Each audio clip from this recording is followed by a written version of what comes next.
오늘 예배 참석하신 여러분들 주의 이름으로 환영하고 또 축복합니다.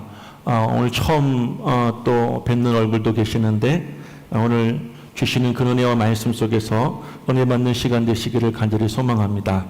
하나님 말씀 함께 봉독하겠습니다. 요한계시록 2장 18절에서 29절 말씀 함께 봉독하겠습니다. 요한계시록 2장 18절에서 29절 말씀입니다.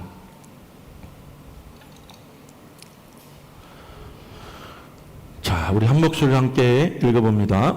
도아디라 교회의 사자에게 편지하라. 그 눈이 불꽃 같고 그 발이 빛난 주석과 같은 하나님의 아들이 이르시되 내가 내 사업과 사랑과 믿음과 섬김과 인내를 아노니 내 나중 행위가 처음 것보다 많도다. 그러나 내게 책망할 일이 있노라. 자칭 선지자라 하는 여자 이세벨을 내가 용납함이니 그가 내 종들을 가르쳐 꾀어 행음하게 하고 울상의 재물을 먹게 하는도다. 또 내가 그에게 회개할 기회를 주었으되 자기의 음행을 회개하고자 하지 아니하는도다. 볼지어다 내가 그를 침상에 던질 터이요 또 그와 더불어 간음하는 자들도 만일 그의 행위를 회개하지 아니하면 큰 환난 가운데 던지고 또 내가 사망으로 그의 자녀를 죽이리니 모든 교회가 나는 사람의 뜻과 마음을 살피는 자인 줄 알릴지라. 내가 너희 각 사람의 행위대로 갚아주리라. 두아디라에 남아있는 있어 이 교훈을 받지 아니하고 소위 사탄의 기쁜 것을 알지 못하는 너희에게 말하노니 다른 짐으로 너희에게 지울 것은 없노라. 다만 너희에게 있는 것을 내가 올 때까지 굳게 잡으라. 이기는 자와 끝까지 내 일을 지키는 이에게 만국을 다스리시는 권세를 주리니 그가 철장을 가지고 그들을 다스려 질그릇 깨뜨리는 것과 같이 하리라. 나도 내 아버지께 받은 것이 그러하니라. 내가 또 그에게 새벽별을 주리라. 귀 있는 자는 성령이 교회들에게 하시는 말씀을 들을지어다. 아멘. 이제부터 건강한 교회라고 하는 큰 주제를 가지고 요한계시록 2장과 3장의 7교회에 예수님께서 주신 교훈의 말씀을 가지고 앞으로 저와 여러분 그리고 우리 교회가 하나님께서 원하시는 또 하나님께서 말씀하시고 바라시는 그런 건강한 그리스도인 또 건강한 교회를 함께 세워가는 그런 바람으로 오늘 세상과 타협하지 않는 교회라고 하는 네 번째 주제를 가지고 하나님 말씀을 전하겠습니다. 우리는 지난 시간 이 새 교회에 대해서 은혜를 나눴죠. 첫 번째 잠깐 복습해 보면 에베소 교회에 대한 예수님의 명령은 뭐였습니까? 첫사랑을 회복하라. 그래서 이 에베소 교회를 통해서 주시는 교훈은 뭐냐면 늘 첫사랑을 간직한 교회, 이것이 앞으로 우리 교회가 지향하고 하나님이 원하시는 건강한 교회인 줄로 믿습니다. 처음에도 수고하고 인내하고 악한 자들을 용납하지 않고 또 참고 견디고 게으르지 않았다면 우리가 끝까지 그 첫사랑을 간직하고 그 뜨거운 신앙을 가지고 살아갈 때 건강한 교회가 될 수 있을 것입니다. 두 번째, 서머나 교회를 통해 주시는 교훈은 주님께 인정받는 교회가 건강한 교회다라는 거죠. 서머나 교회는 칭찬만 받은 교회였고 지금도 이 터키에 가면 이 7교회 중에 서머나 교회만 존재하고 있다라고 말씀드렸죠. 서머나 교회에 주시는 예수님의 말씀을 보면 나는 너의 수고와 그리고 가난과 그리고 유대인들에게 받는 그 모든 비난을 알고 있다라는 거예요. 주님 우리의 모든 것을 통찰하고 계시고 주님 우리의 모든 형편과 처지를 알고 계신다.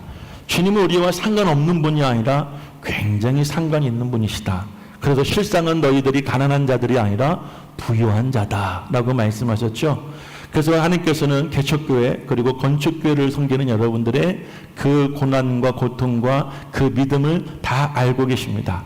인간적으로 볼 때는 우리가 가난해 보이고 우리가 연약해 보일지 모르지만 하나님이 보실 때, 주님이 보실 때에는 우리가 부유한 자다. 우리가 여러분들 부요한 자다라고 말씀하고 계시죠. 그래서 주님께서 주시는 교훈이 무엇이에요? 두려워하지 말라. 고난과 여러분들 핍박과 신앙의 어려움을 두려워하지 말고 죽도록 충성할 때 하나님이 뭘 주신다고요? 생명의 멸류관을 주시겠다. 두 번째, 그래서 주시는 교훈은 뭐냐면, 건강한 교회는 사람에게 세상에 인정받는 교회이기보다 주님께 인정받는 교회다라는 말씀이에요. 자, 세 번째, 지난 시간에 함께 은혜 나눴던 교회가 서문화 교회인데, 서문화에는 사탄의 권좌가 있고 사탄이 사는 곳이다. 그래서 여러분들 끝까지 이 안디바와 같이 믿음을 지키는 교회를 칭찬했죠. 그래서 세 번째 건강한 교회의 비전은 뭐냐면요, 우리가 끝까지 믿음을 지키며 사는 것이다 라는 말씀을 드렸습니다. 자, 오늘은 이제 네 번째 교회, 두아디라 교회 이 교훈을 통해서 세상과 타협하지 않는 교회, 건강한 교회 비전을 함께 나누겠습니다. 유진 피터슨이라고 하는 영성학자는 우리 그리스도인들이 오늘날 이 땅에 살면서 부딪히고 있는 가장 큰 윤리적인 문제는 이중 기준의 문제다라는 말을 했습니다. 이중 기준이라고 하는 말의 의미는 어떤 의미가 있냐면, 한 사람이나 한 그룹에 대하여 엄격히 적용하는 윤리적 기준을 다른 사람이나 다른 그룹에는 적용하지 않는 것입니다. 이중 기준이란 한 그룹이나 한 사람에게는 엄격하게 되는 그 잣대와 기준을 다른 그룹이나 다른 사람에게는 엄격하지 않게 되는 것을 가리켜서 이중 기준이라고 하죠. 요즘 정치하는 분들이 신조를 만들었죠. 내로남불이란 말. 내가 하면 롬을 쓰고 남이 하면 불륜이라고 하는 그 말과 비슷한 의미가 되겠습니다. 그래서 우리 그리스도인들에게 나타나는 대표적인 이중 기준은요, 나와 그리고 내 가족과 나와 정말 사랑하고 가까운 사람에게 되는 그 기준과 또 이 잣대는 굉장히 관대하지만, 남이나 나와 가깝지 않은 사람에게 되는 그 평가와 기준에게는 엄격한 모습도 있고요.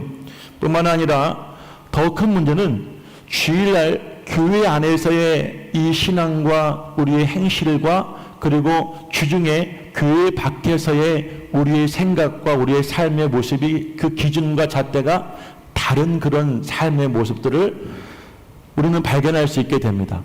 오늘 이 말씀을 들을 때 여러분 속에도 아마 그런 부분들이 분명히 있을 것이라 생각이 됩니다. 내 안에 그런 부분이 있다고 생각할 때 오늘 이 말씀이 우리에게, 여러분에게 주시는 말씀으로 우리가 은혜 받을 수가 있게 될 것입니다. 바로 이런 이중 기준의 윤리적인 문제를 안고 있었던 교회가 오늘 이 두아디라 교회입니다.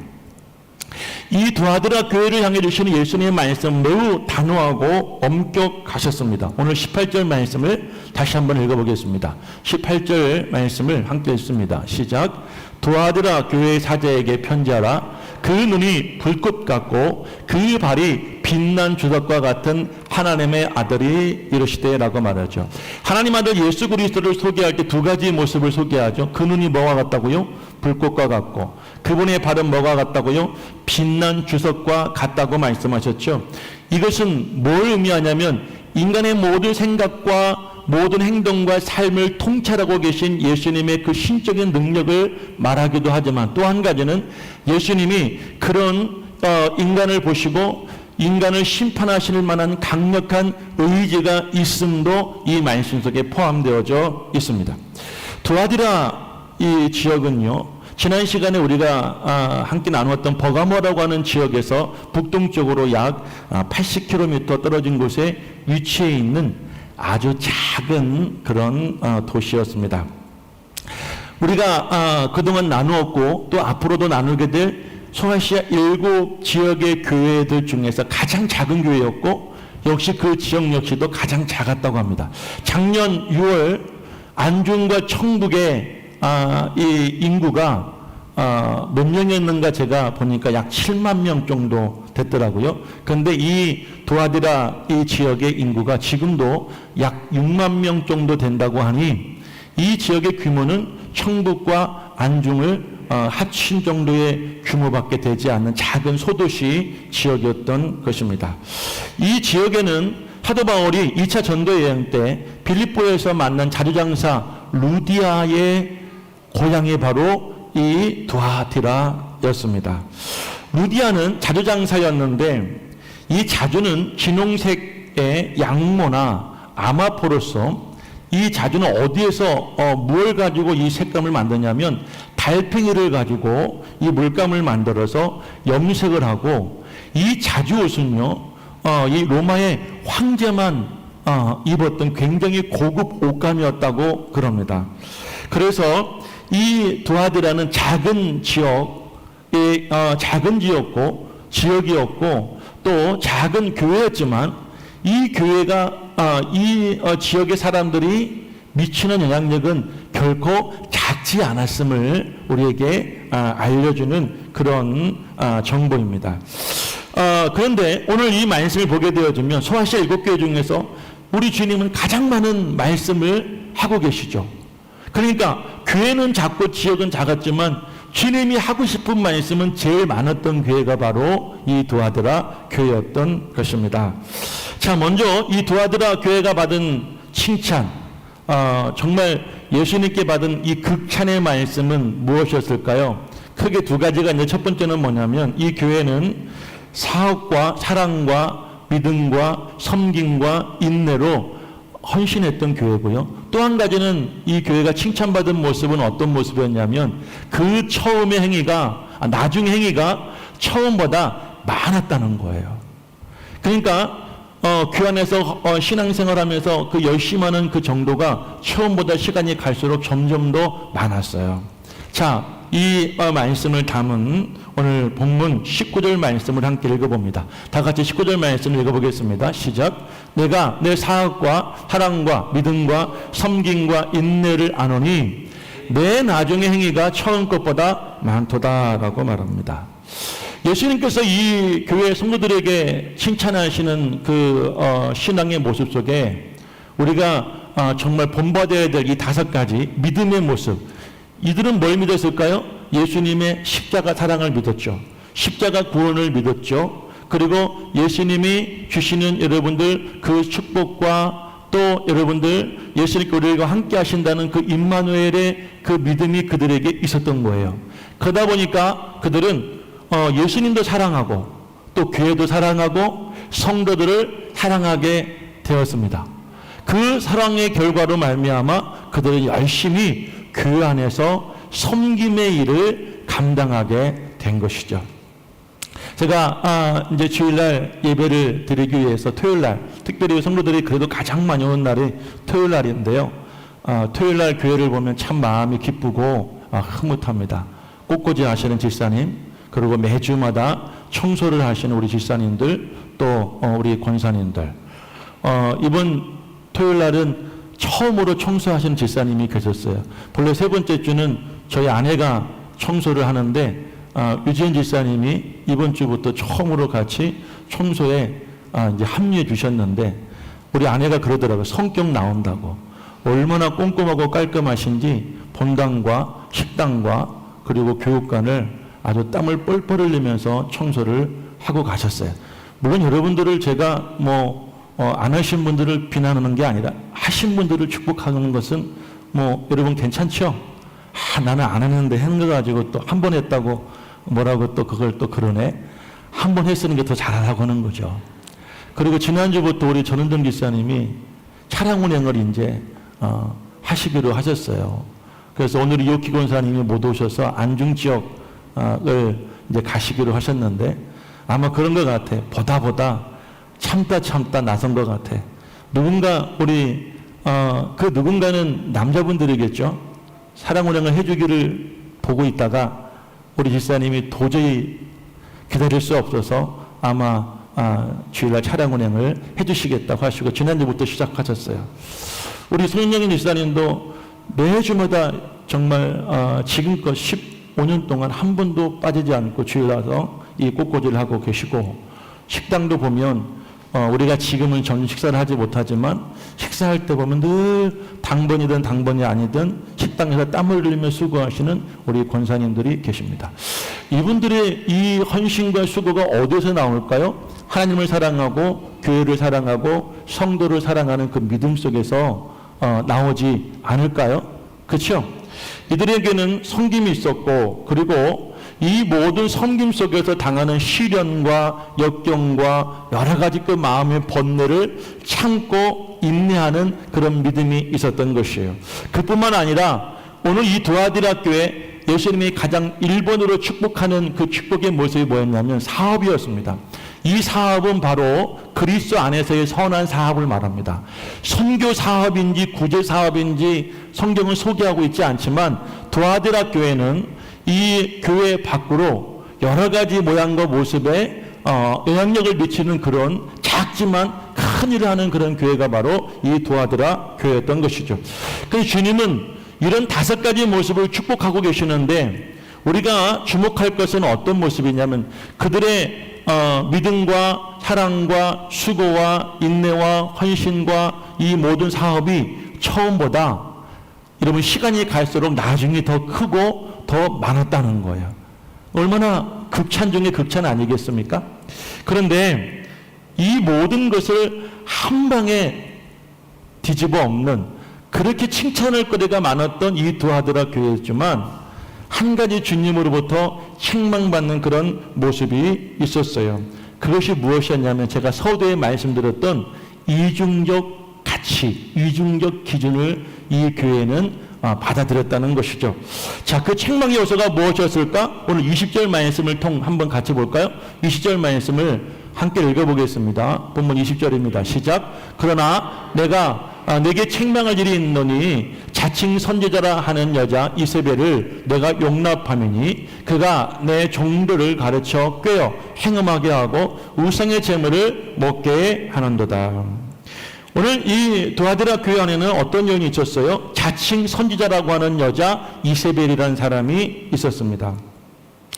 당시 두아디라 교회는 유달리 여성의 리더십이 강하고 또 여성의 영향력이 굉장히 강했던 교회였던 것 같습니다.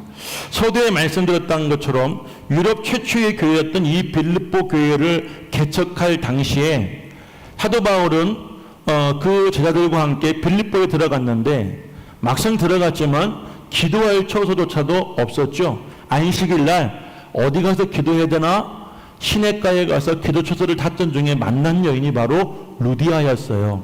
그리고 이 루디아는 사도 바울의 말씀을 듣는 중에 강한 성령의 이끌림을 받아서 자기 집에 기도 처소, 예배 처소를 삼고 사도 바울의 일행을 강권하여 자기 집에 드립니다. 오늘 한번 사도행전 16장 14절 말씀을 먼저 읽어보겠습니다. 16장 14절 말씀 함께 있습니다. 시작. 두아디라 시에 있는 자색 옷감 장사로서 하나님을 섬기는 루디아라는 한 여자가 말을 듣고 있을 때 주께서 그 마음을 열어 바울의 말을 따르게 하신지라. 이 말씀을 보게 되면 이 루디아의 출신지가 어딘지 말하고 있죠. 두아디라 시예요. 이 여인의 직업이 뭐예요? 자주 자색 옷감 장사를 하는 그런 직업을 가진 여인이었어요. 그리고 이 여인의 신앙을 뭐라고 말하고 있습니까? 하나님을 섬기는 루디아라고 말하고 있으면 저와 여러분들처럼 하나님을 섬기는 그리스도인이었어요. 그런데 이 여인의 신앙은요, 그냥 그저 교회 다니는 그런 성도가 아니었어요. 어떤 신앙의 사람이었냐면 말을 듣고 있을 때 주께서 그의 마음을 열어 바울의 말을 따르게 하신지라. 하나님의 말씀을 경청하고 하나님이 그 마음에 은혜와 감동을 주실 때 주저없이 말씀에 순종했던 여인이 바로 이 루디아였다는 사실입니다. 자, 그런데 이 루디아는 그의 신앙은 여기서 끝나지 않습니다. 한번 15절 말씀을 마저 읽어봅니다. 시작. 그와 그 집이 다 세례를 받고 무리에게 청하여 이르되 만일 나를 주 믿는 자로 알거든 내 집에 들어와 유하라 하고 강권하여 머물게 한지라. 이 말씀을 보면 루디아는 사업가답게 굉장히 민첩하고 적극적이고 그리고 여러분들 영향력 있는 모습을 보이지 않습니까? 세례를 받는데 자신만 받는 것이 아니라 자신의 온 집안 식구를 바울에게 세례를 받게 합니다. 여러분들 자녀들을 키우고 있고 남편과 형제와 함께 살고 있지만 남편이 사실 잘 말을 듣습니까? 아내가 자기 말을 잘 들어줘요? 그렇게 사랑하는 아내가 교회 한번 오자는 말도 남편은 이리 핑계 저리 핑계, 이리 뺀질 저리 뺀질 되고 그렇게 교회 한번 안 나오는 게 남편이잖아요. 자식은 어때요? 내 배를 앓거나 내 자식이라고 내 말을 다 잘 들어줍니까? 내 의도를 잘 따라줍니까? 머리 좀 컸다고 아이들이 이제 엄마 아빠를 이겨먹고요. 가르치러 들고 말을 안 들어먹잖아요. 그런데 오늘 이 여인은 뭐라고 말하고 있어요? 자신만이 아니라 온 집의 사람들을 다 함께 바울에게 세례를 받게 했다는 거예요. 그리고 처음에는 무리에게 청하여서 말을 하다가 나중에는 뭐라고 말하고 있어요? 강권하여 여러분 유하라고 말했죠. 처음에는 좀 우리 집에 와서 머무르세요 라고 말하다가 나중에는요 아예 끌어 잡아 당겼다는 거예요. 제발 우리 집에 들어와서 머무시고 이곳에 기도처소를 만드시고 이곳에 예배처소를 만드세요라며 강권했다는 거죠. 그러니까 루디아가 얼마나 적극적이고 또 얼마나 영향력 있는 여인인가를 우리는 이 말씀을 통해서 알 수 있죠. 그러니까 이 도아디라 이 교회 성도들의 성향을 우리는 여기서 힌트를 얻을 수가 있을 것 같아요. 루디아와 같이 어쩌면 오늘 말씀 속에 소개하는 이세벨이라는 여인도 굉장히 영향력이 있는 여인이었으니 분명합니다. 그런데 이 여인은 좋은 영향을 미친 것이 아니라 교회 안에 부정적이고 악한 영향을 미치게 하여서 결국 그 성도들이 우상숭배에 빠지고 은행을 하게 하는 일에 앞장을 섰던 것입니다. 그러니까 한편으로는 교회에 와서 열심히 믿음을 가지고 주님과 교회와 성도들을 사랑하고 헌신하고 충성하고 봉사하며 그리고 모든 인내와 그리고 선한 사업에 앞장섰던 교회와 성도들이 예배를 마치고 세상에 나아가면 전혀 다른 얼굴과 전혀 다른 모습의 삶을 살고 있었더라는 것이죠. 성경학자들은 도아디라 도시가 크지는 않았지만 자주 옷감을 염색하는 이 기술이 발달한 상업 도시였을 것이다 라고 말합니다. 그러니까 루디아도 이런 장사를 하면서 그리스의 이 도시를 이 빌립보를 오가면서 이 사업을 했던 것처럼 이 지역 사람들은 이런 사업을 많이 했을 것이고 그러므로 인하여 뭐가 많았을까요? 돈이 상당히 많았을 것이라는 거예요. 그리고 역사학자들은 뭐라고 말하냐면 이 지역은 길드라고 하는 이 상인 연합이 조직되어 있었다라고 말합니다. 이 길드는 그 당시 그 도시에 있었던 티린나스라고 하는 이 신전과 깊은 영향력이 깊은 관계가 있었다고 그럽니다. 그러니까 이 상업을 하는 이 상인들이 돈을 벌면 그 돈을 누구에게 바쳤냐면 티린나스 신전에 돈을 바치고 그리고 그 받은 돈을 가지고 제사를 지내면 그 제사의 음식을 같이 나누어 먹었어요. 그런데 그들의 이 우상숭배는 여기서 끝난 것이 아니라 신전 안에는 그 신전에서 고용한 신녀들이 있었는데 말이 신녀였지 그들의 직업은 창녀였다고 그래요. 그러니까 이 상인들은 그들이 상업을 하면서 받았던 모든 스트레스와 모든 이 육체적 정신적 피로를 우상숭배 행위와 그 숭배를 끝나는 신전 안에 있는 그 신녀들과의 은행을 통하여서 그들의 스트레스를 풀고 그들의 음욕을 치우면서 살고 있었던 것입니다. 자, 왜 이들이 이 길드에 가입하게 되었느냐? 상인연합의 조직에 들어가야 나도 다른 사업을 할 수가 있고 사업을 확장할 수 있고 영향력을 넓힐 수 있었기에 어쩔 수 없이 사람들은 그곳에 들어가게 되었고 교회 안에 한 여인이 들어와서 이세벨이라는 여인은 그것을 적극적으로 권장하고 성도들을 그 안에 끌어들이게 되었던 것입니다. 돈으로 신을 매수하고 돈으로 권력도 사고 돈으로 쾌락을 샀던 그 지역의 문화를 이 교회 성도들은 뭐 했다고요? 받아들였다는 것입니다. 그런데 그것이 더 큰 문제가 된 게 무엇이냐면요. 그들은 전혀 죄의식 없이 그런 삶을 받아들이고 살았다는 거예요. 하나님을 믿고 사랑하고 헌신하고 봉사하고 그리고 인내하고 사업하는 것도 그들은 신앙으로 받아들였지만 한편으로 그들이 길드에 가입하며 우상숭배하고 더 어려운 여러분 음행을 하는 것도 역시 그들은 아무렇지도 않게 받아들이는 이중적인 신앙관을 가지고 그들은 살게 되었다는 것이죠. 여러분, 우리가 교회 다니면서 만약 누군가가 열심히 사업을 하고 열심히 뭔가 정말 투자를 해서 많은 돈을 벌었습니다.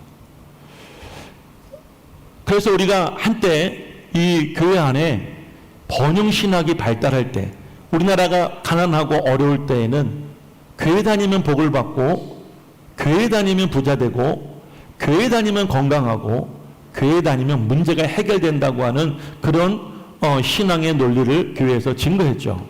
그러다 보니까 성도들은 어떤 사고를 가지고 있냐면, 교회 나와서 열심히 사는 중에 돈을 많이 벌고 성공하면 그것이 복이라는 생각을 하게 되는 것이에요.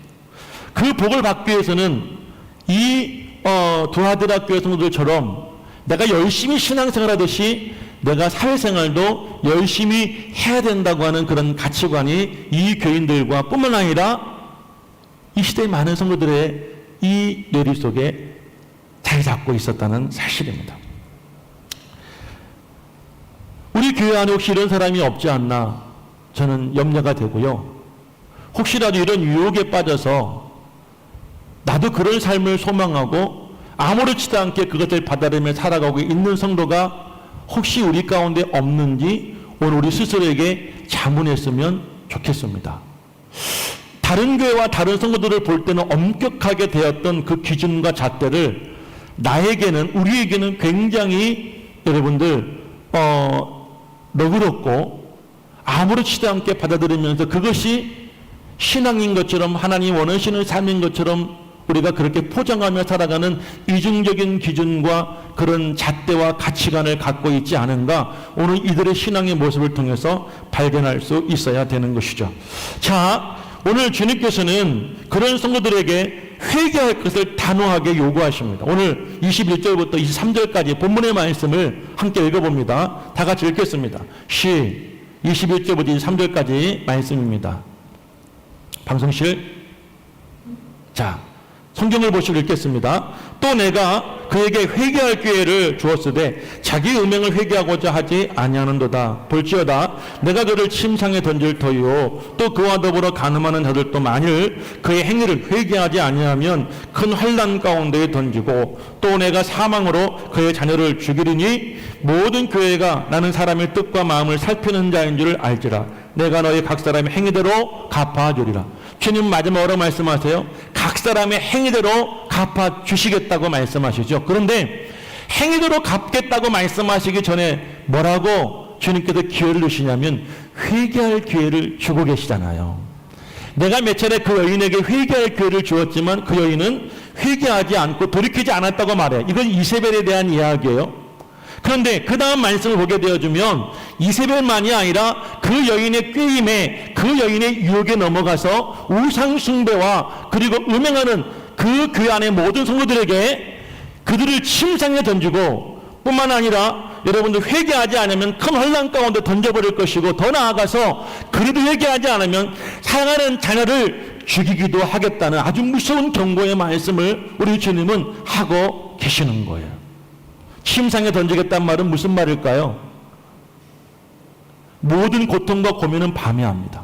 낮에는 바쁘고 피곤하고 이러다 보니까 생각할 겨를이 없죠. 생각이 많은 시간이 밤 시간이에요. 침상에 던지겠다는 말은 잠을 주지 않겠다는 거예요. 늘 고민과 걱정과 근심과 고통 속에 빠뜨리겠다는 거예요. 더 나아가서 주님은 그래도 회개하지 않으면 그들을 큰 환난 가운데 쳐넣을 것이고, 그래도 회개하지 않으면 사랑하는 자녀를 죽이기도 하시겠다고 하는, 이것은 그냥 우리가 흘러 지나가 스쳐 지나갈 이야기가 아니라 엄하신 주님의 경고의 말씀으로 우리는 받아야 될 줄로 믿습니다. 그런데 만약 회개하고 돌이키는 자에게는 또한 주님이 상을 주시는데, 어떤 상을 주시는가? 26절과 28절 말씀에 위대한 두 가지 약속을 하십니다. 먼저 26절 말씀을 읽어봅니다. 시작. 이기는 자와 끝까지 내 일을 지키는 그에게 만국을 다스리는 권세를 주는다. 만국을 다스리는 권세를 준다는 말은 무슨 말이에요? 루디아와 같이 선한 영향력을 미칠 수 있는 귀한 사람이 되게 하시겠다는 거예요. 아멘. 그리고 더 나아가서 28절 말씀 읽어봅니다. 시작. 내가 또 그에게 새벽별을 주리라. 자, 침상에 던진다는 말은 무슨 말이에요? 고통, 고민, 괴로움, 여러분들 정말 잠을 셀 수 없을 만큼 그 두려움, 근심, 이 모든 걸 주이는 사람들에게 새벽별을 준다는 말은 뭐냐면요, 주님의 은혜의 빛이에요. 생명의 빛을 주시겠다는 거예요. 늘 주님이 임마누엘 하시고 늘 주님이 모든 근심 걱정을 물리쳐 주시겠다는 그런 말씀인 줄로 믿습니다. 할렐루야. 자, 그러므로 이제 우리가 이 도아드라 교회를 통해서 받는 비전의 말씀, 우리가 앞으로 어떻게 하면 건강한 교회, 건강한 신앙을 세워갈 것인가, 오늘 이제 끝으로 세 가지 말씀을 나누고 말씀을 마치겠습니다. 한마디로 말하면 우리는 세상과 타협하지 않는 교회가 되고 세상과 타협하지 않는 신실한 그리스도인이 되어야 되는데, 그러기 위해서 어떻게 될까? 첫 번째는 우리는 오늘 회개해야 될 줄로 믿습니다. 이스라엘의 12번째 사사였던 우리는 삼손의 이야기를 잘 아실 것입니다. 삼손은 태어나기 전부터 하나님이 선택하신 나실인이었어요. 그는 여러분 어마어마한 힘을 가진 사람이었습니다. 사자도 호랑이도 여러분 맨손으로 제압할 수 있었고, 블레셋 사람 1000명도 낙의 턱뼈 하나 가지고도 물리칠 수 있었던 거인이었고, 그런 용사였어요. 그런 마지막 죽을 때 3000명을 한꺼번에 죽일 수 있을 만큼 강력한 힘을 가진 사람이었어요. 그런데 이 사람은 약점이 무엇이었어요? 여인의 유혹을 이기지 못하는 거예요. 그래서 이 삼손은 드릴라라고 하는 블레셋 여인의 끊임없는 그 유혹 앞에 결국은 자신의 힘의 근원, 자신의 믿음의 근원이 무엇인가를 밝히게 되었죠. 그 여인의 무릎팍에 누워 잠을 자고 있을 때 블레셋 사람들이 들어와서 그의 머리를 다 잘라버렸어요. 머리를 자를 때 성경 말씀을 보니까 힘이 빠져나간과 함께 하나님의 자기를 떠난 줄을 이 삼손은 알게 되었다고 이야기합니다. 눈이 뽑히고 감옥에서 연장에 뜰을 돌리는 그런 비참한 신세가 되었던 것이에요. 그런데 성경에 보니까 그 모든 삼손의 머리가 자랐다고 성경은 말하죠. 우리는 이걸 어떻게 받아들여야 될까요? 시간이 지나니까 우리처럼 머리가 자랐다고 우리는 그렇게 받아들여야 될까요? 삼손은 우리와 같은 사람이 아니에요. 하나님이 삼손에게 힘을 주시는데 힘의 근원이 머리카락에 있었잖아요. 이 머리카락이 자랐다는 이야기는 하나님과의 관계가 다시 회복됐다는 거예요. 그러면 삼손이 하나님과의 믿음의 관계가 회복되기 위해서 무슨 일을 했을까요? 그 감옥에서 눈이 뽑히고 연장의 뜰을 돌리는 중에 정말 처참하게 피눈물 흘리며 하나님께 눈물의 회개를 하였을 것입니다. 하나님은 삼손의 눈물의 회개를 받아주셨고, 비록 눈이 빼어지고 삼손은 고통 중에 살았지만 하나님은 다시 그의 힘을 회복시켜 주셨고 힘의 근원이었던 머리카락을 자라게 하신 거예요. 그래서 마지막으로 그는 다곤 신전에서 우상 숭배하는 제사를 드리는 날 그 자리에 모였던 사람들을 함께 그 성과 죽음으로 자신의 인생을 마무리합니다. 사랑하는 여러분, 그러므로 우리가 하나님과의 건강한 신실한 이런 믿음의 관계를 회복하기 위해서는 뭘 해야 되느냐? 회개해야 되는 것입니다. 아멘. 무엇을 회개해야 됩니까? 지금까지 우리가 붙들고 살았던 이중적 가치관, 이중적 기준에 대하여 우리는 철저히 주님께 회개해야 되는 거예요.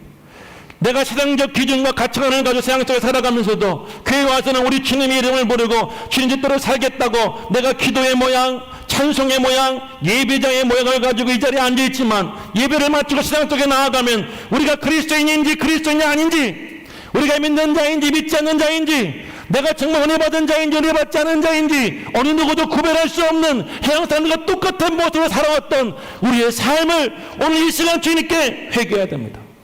그들이 돈을 잘 번다고 해도 그들과 똑같은 방법으로 살아가고, 그들이 행복하다고 그들과 똑같은 방법으로 행복을 찾고, 그들이 건강하다고 그들과 똑같은 모습으로 건강을 탐닉했던 우리의 지난날의 이 잘못된 이중적 신앙의 기준을 우리는 철저히 주님께 회개해야 될 줄로 믿습니다.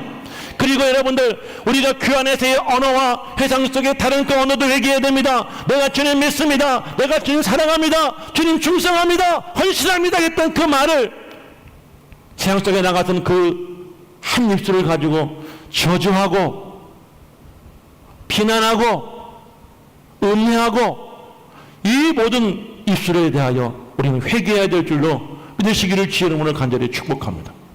아멘.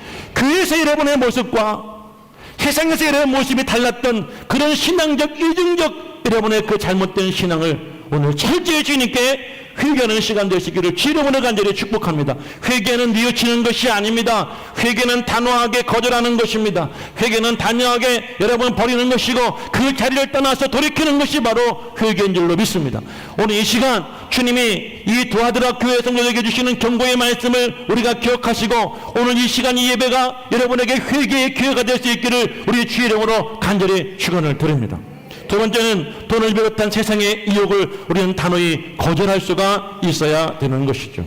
도하드라 교회 성도들의 여러분 그들에게 유통할 돈이 많이 있었습니다. 왜냐하면 그들은 사업을 했기 때문입니다. 처음에 그들은 돈이 있어야 주님을 섬길 수 있다고 생각했을 것이에요. 열심히 그들은 돈을 벌었습니다. 그것이 은혜고 축복인 줄로 생각했겠죠. 그런데 시간이 지나면서 그들은 점차 돈을 과신했습니다. 돈으로 주님을 극복할 수 있다고 그들은 착각을 했던 것입니다.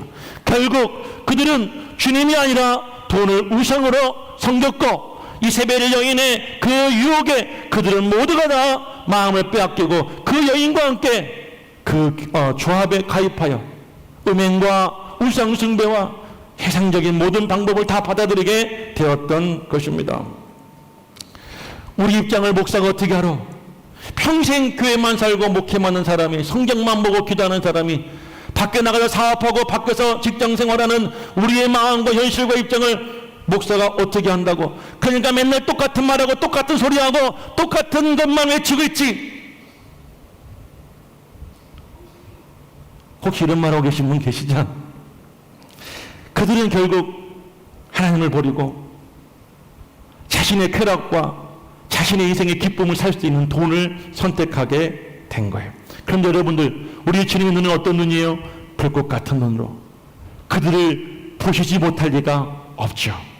결국 그들의 여러분들 주님께 정말 칭찬을 넘은 과찬의 행위와 함께 그들의 이중적 가치관, 이중적 신앙관을 적나라하게 주님께 여러분 책망을 받게 되었던 것입니다. 그러므로 사랑하는 여러분들, 돈과 주의 유혹을 오시거든 우리 주의 이름으로 단호히 거절하시기를 축복합니다. 아멘. 마지막 세 번째, 우리 주님만으로 만족하는 참 신앙을 회복하십시다. 세상의 모든 타락은 주님이 아닌 다른 무엇이 우리에게 만족을 줄 수 있다는 착각에서 시작이 됩니다.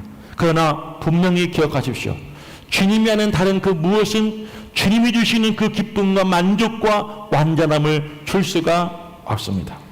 그래서 본문 24절 말씀에서 주님께서는 도하드라 성도들에게 다른 것으로는 더 이상 짐질 것이 없다라고 말씀하셨고, 이어서 25절 말씀에는 다만 이미 너희에게 주어진 것을 굳게 잡으라고 말씀하셨어요. 한번 24절 5절 말씀 함께 읽어보겠습니다. 시작. 도하드라에 남아있어 이 교훈을 받지 아니하고 저희 사탄의 깊은 것을 알지 못하는 너에게 말하니 다른 짐으로 너에게 줄일 것은 없노라. 25절. 다만 너에게 있는 것을 내가 올 때까지 굳게 잡으라. 아멘. 주님이 다른 짐을 지어주지 않겠다는 거예요. 다만 내가 올 때까지 이 짐만, 이것만을 붙잡고 살아가는 거죠. 이 짐은 무엇일까요? 바로 예수 그리스도예요. 주님께서 우리에게 주신 십자가예요. 그리고 우리의 사명인 줄로 믿으시기를 주의 이름으로 간절히 축복합니다. 우리 마태복음 11장 28절 30절 말씀을 이어서 읽어봅니다. 시작. 수고하고 무거운 짐진 자들아 다 내게로 오라. 내가 너희를 쉬게 하리라.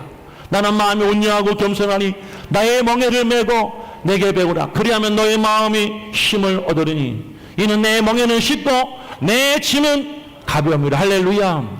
수고하고 무거운 짐진 자들, 우리의 세상 속에 살다 보면 여러분들 그것이, 그 세상이 우리에게 쉼을 주고 기쁨을 주고 여러분 만족을 주고 행복을 줄 줄 알지만 그 모든 것이 수고와 무거운 짐이라는 거예요. 그런데 주님은 뭐라고 말씀하십니까? 내 멍에를 메고 내 짐을 주고 나에게 배우라고 말씀하고 계시지 않습니까? 그러면서 마지막에 이렇게 말씀하세요. 이는 내 멍에는 쉽고 내 짐은 가벼우니라. 할렐루야.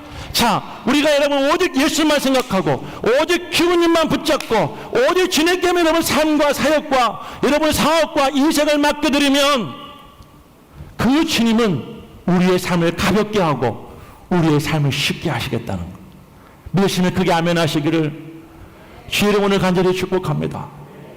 아무리 세상적 가치관과 세상의 기준이 완벽해 보일지 모르지만 우리 주님보다 완벽할 수 없습니다. 할렐루야. 우리 주님보다 강할 수가 없다는 것입니다. 첫째는 회개해야 됩니다. 돈을 비롯한 여러 가지 세상의 유혹을 우리는 단호히 거절해야 됩니다.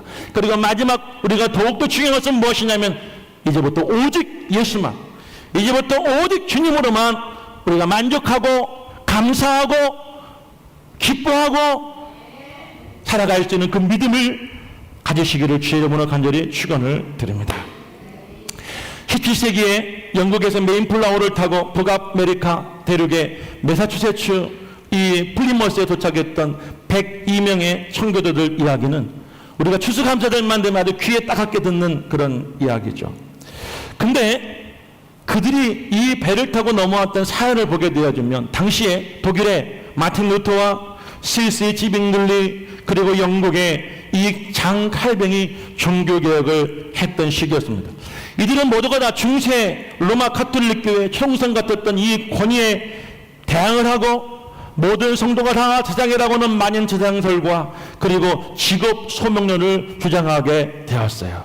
천직이라는 거예요. 우리가 뭐든지 그 모든 직업은 다 하나님이 우리에게 주신 축복이고 하나님께서 나에게 주신 은혜라는 것이죠.